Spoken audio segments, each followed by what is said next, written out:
السلام علیکم ورحمۃ اللہ وبرکاتہ حامدا و مصلیاً اما بعد۔ محترم ناظرین، آج کے درس کا موضوع ہے کہ علماء کو گالی نہ دیا کرو، اور علماء کو گالی دینا، علماء کو برا بھلا بولنا یہ بہت بڑا گناہ ہے، اور یہ ایک ایسا گناہ ہے جس کی وجہ سے ایک انسان کی آخرت تباہ و برباد ہو جاتی ہے اور ہو جائے گی، یاد رکھ لیجئے۔ دیکھیے میرے دوستو، علماء کا جو مقام اور مرتبہ ہے یہ ہر انسان جانتا ہے۔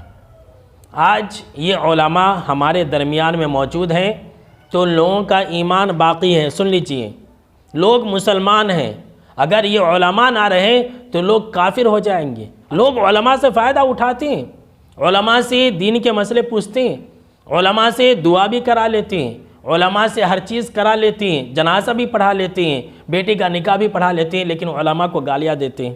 لہٰذا علماء کو گالیاں مت دیجیے، اس لیے کہ علماء آپ کو نیکی کی تلقین کرتے ہیں، علماء آپ کو دین اسلام کی باتیں بتلاتے ہیں، علماء نے اسلام کو زندہ رکھا ہے، لہٰذا علماء کو گالیاں نہ دیجیے۔ آئیے اس سلسلے میں آپ کو ایک بہت ہی پیاری سی بات بتلا دیتا ہوں۔ مسند احمد کے اندر یہ حدیث موجود ہے، آپ صلی اللہ تعالیٰ علیہ وسلم نے فرمایا کہ لا تسبوا الدیک فإنہ یدعو الی الصلاۃ۔ آپ صلی اللہ تعالیٰ علیہ وسلم نے کہا کہ دیکھو اے لوگو، تم مرغے کو گالیاں نہ دو، مرغا جو مرغا ہوتا ہے نا، وہ مرغا کو گالیاں نہ دو۔ کیوں؟ اس لیے کہ یہ مرغا جو ہے نماز کی طرف بلاتا ہے۔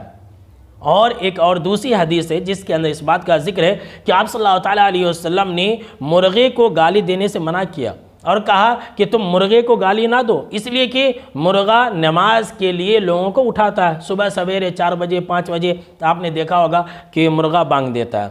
اب اس حدیث کو سننے کے بعد ذرا سوچئے کہ نیکی کا حکم دینے کی وجہ سے، نماز کے وقت میں بانگ دینے کی وجہ سے آپ صلی اللہ تعالیٰ علیہ وسلم نے کہا کہ تم مرغے کو گالیاں نہ دو، تو اس انسان کو گالی دینا کیسے جائز ہو سکتا ہے جو آپ کی امامت کر رہا ہے، جو آپ کو نماز پڑھا رہا ہے، جو آپ کا جنازہ پڑھاتا ہے، جو آپ کی بیٹی کا نکاح پڑھاتا ہے، جو آپ کے لیے دعائیں کرتا ہے، ایسے انسان کے لیے گالی دینا کیسے جائز ہو سکتا ہے؟ لہٰذا علماء کو گالی نہ دیا کریں اور علماء کی عزت کریں۔ جو لوگ بھی علماء کی عزت نہیں کرتے، ایسے لوگوں کے بارے میں تو آپ صلی اللہ تعالیٰ علیہ وسلم نے کتنا سخت جملہ کہا ہے، سنیں گے؟ سن لیجئے، مسند احمد کی یہ حدیث ہے، آپ صلی اللہ تعالیٰ علیہ وسلم نے کہا لیس من امتی، کہ ایسا انسان میری امت میں سے نہیں ہے، ایسے مسلمان سے میرا کوئی تعلق نہیں ہے، ایسا انسان میرا ماننے والا نہیں ہو سکتا ہے۔ آپ صلی اللہ تعالیٰ علیہ وسلم اس طرح کے جملے تبھی فرمایا کرتے تھے جب وہ بہت بڑا گناہ ہوتا تھا، اور اس طرح کے جملے کا مطلب ہوتا ہے کبیرہ گناہ۔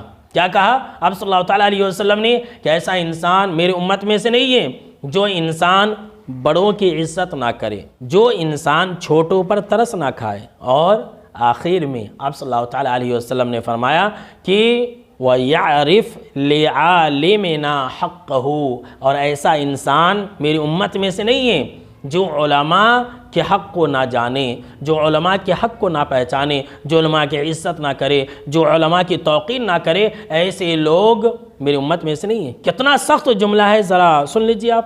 لہٰذا میرے دوستو، علماء کو برا بھلا نہ کہا کریں۔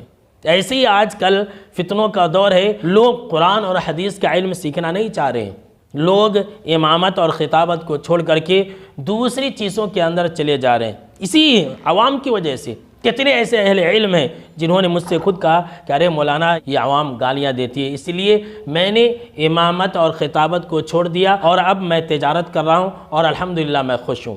لہٰذا میرے دوستو، آپ علماء کی عزت کریں، اور الحمدللہ آج کل ہمارے اور آپ کے دور میں علماء کی عزت کرنے والے بھی بہت سارے لوگ ہیں، بہت سارے لوگ ہیں۔